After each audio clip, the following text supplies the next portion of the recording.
Problem 335. The plate shown in figure 335 is fastened to the fixed member by 5 10mm diameter rivets.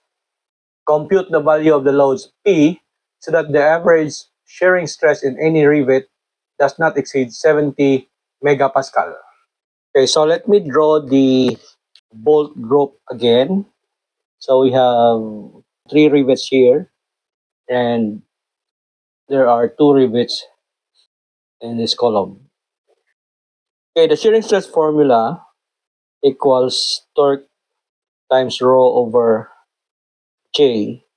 This rho here is the distance from a bolt or a rivet to the centroid of the rivet group. So that means we are going to locate the centroid of this rivet group.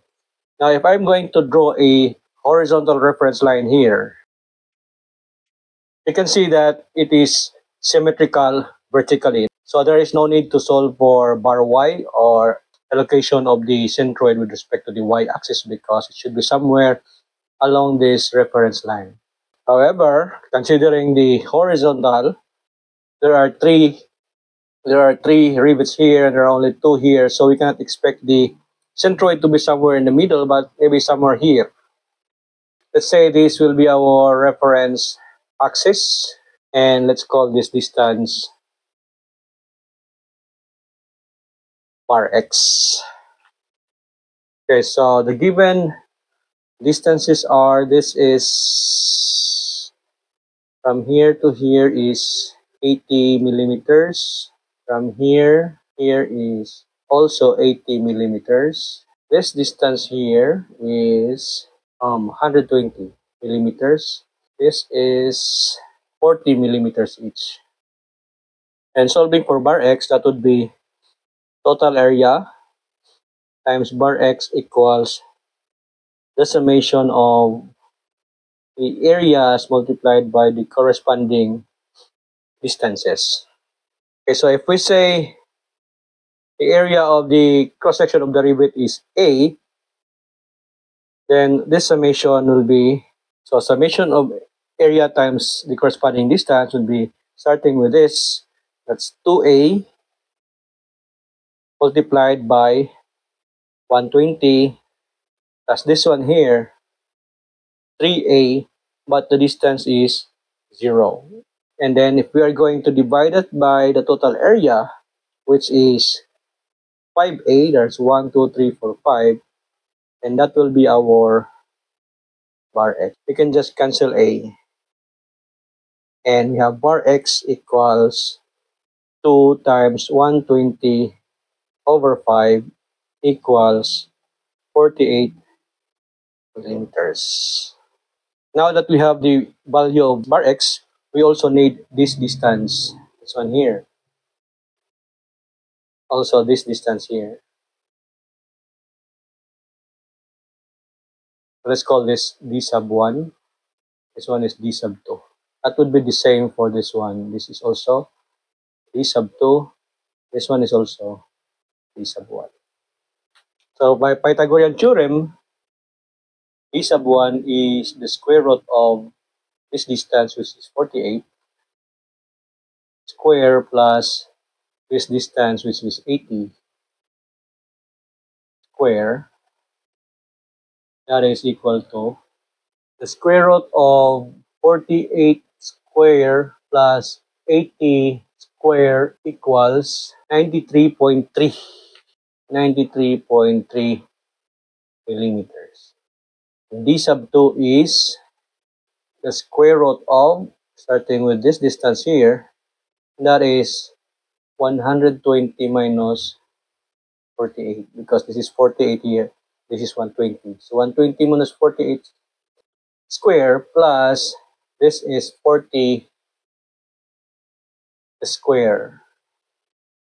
D sub 2 is square root of 120 minus 48 square plus 40 square equals 82.4 millimeters.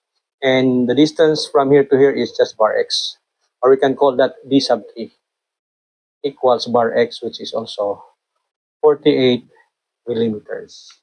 Okay, now there are loads P applied here, and its distance from the reference line is 100, while this one is 120. Okay, so from the formula, shearing stress is the torque times the distance rho divided by J. We need to find J first, which is the polar moment of inertia. The polar moment of inertia, J, is